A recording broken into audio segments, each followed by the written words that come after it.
But I want to show you something. I want to show you this sign over here. We've been monitoring this sign since we got here. I want to show you a video of what it looked like about a couple hours ago.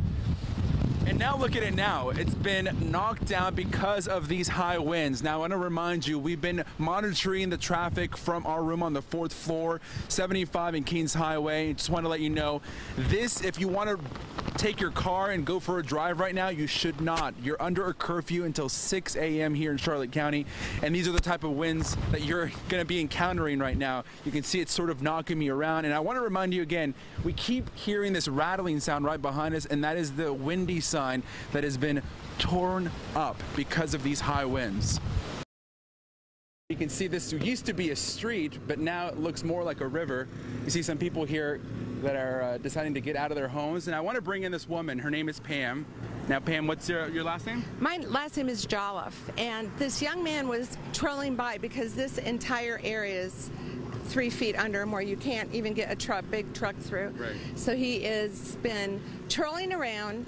He goes on a boat. He goes to East Fleet County High School. He's got a little trolling motor, and he's been delivering water, checking on people, wanting to make sure that everybody's okay, and he's done that all day long. Wow. So I needed to come out here to be picked up to check on a couple other houses.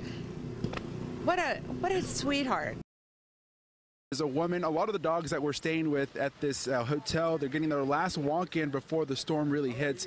A lot of people taking out their dogs. We just saw 2 other dogs come out before the winds start picking up. They're going to close the doors here at the Country Inn in Port Charlotte within the next hour because the winds again have really picked up. Now I spoke to a man who is originally from New Jersey, moved here to Charlotte County 2 years ago, and says that his neighbor got him into this hotel just yesterday. Take a listen. Luckily, my neighbor got me a room here, put me on a waiting list, but we got in here, thank God. We just got here yesterday. And a really sense of community here at the Country Inn in Port Charlotte. A lot of people helping each other out. There was a woman out here that was trying to walk her dog, and actually the maintenance man of this hotel offered to walk the dog for her because the winds, as you can see right behind me, we're next to this brick wall, so everyone, we're safe. And as night falls, most of the city still in the dark. Now I want to show you some of the damage we've been observing. Take a look. This is a huge piece of tin roof that's been ripped off of an apartment complex not far from here. But the people of Immokalee say they need power, and they need it now so they can get back to work. The impact from Irma was devastating in Immokalee, but now the recovery begins. A lot of damage around trailers, and now a lot of people's going to need help. Robert Danzuala rode out the storm here. There's a lot of things that were standing that we thought they was going to blow away, because I was outside at the hurricane, and it was real bad. Guadalupe Romero left town Esta traila resultó muy afectada and returned to see the damage. This trailer here in Immokalee now has an open roof after Hurricane Irma ripped it apart, and as of now, the people that live here are using this plastic to try to keep out the elements. Romero says many people here are blue-collar workers, unsure how they'll pay to clean up this huge mess. Immokalee High still remains open as a shelter. These young ladies say they'll remain here tonight because they have no electricity at home. What does Immokalee look like right now? When the apocalypse. It's like, it looks like a zombie attack. It looks very bad. And those who live here say as they recover, they'll take a big lesson from the storm. But clean it up and have lights and go back to work, stay back together the way we were, And well, now to get more prepared the next time. I want to show you this video that we shot. We saw this car. Doesn't look like a first responder, doesn't look like someone that should be out there, but we did see this car that was driving in. I think at that time the rain was still around. Now it's just a wind. But I just want to remind everyone out there, Charlotte County is under a curfew until 6 a.m. So you should not be on the road like that car. We've been monitoring 75 as well. Looks like it's been pretty much empty. We do see some big trucks. I'm guessing that's maybe first responders or someone traveling up and down 75. Spoke to a man who says that he's leaving tomorrow morning.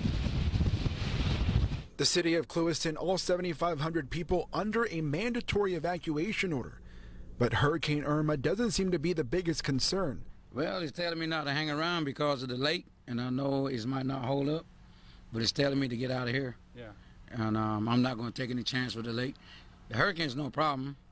It's just the lake probably might break. Michael Hooligan has lived in Clewiston for nearly 40 years and says his gut says Laco isn't ready for the strong hurricane heading towards Florida. I don't believe that the dike is secure as they're saying it is because it's man-made. Anything man-made could fail. But the Army Corps of Engineers told Governor Scott today they believe the Herbert Hoover Dam will not be compromised during the storm. The city of Clewiston and areas surrounding Laco are under a mandatory evacuation over an abundance of caution. That's all the direction Hooligan needs to leave. Take precaution and be safe. You know, you can already rebuild your home, but to rebuild a life, you can't do that. And that Clewiston man has been living here for nearly 40 years. He says he's not taking that chance. He's going north to Kissimmee to be with his sister. Now, if you're looking for that last effort to get out of here and you don't have a vehicle, again, meet up at Clewiston Commerce Park. That's across from the health department. Get there at 10 a.m. They'll be going until 1:30, and they'll be taking you probably to LaBelle, the shelters that are open at the elementary school, middle school, and high school, and get there because this area is under a mandatory evacuation order. Live in Clewiston, John Carlos Estrada, Wink News Now.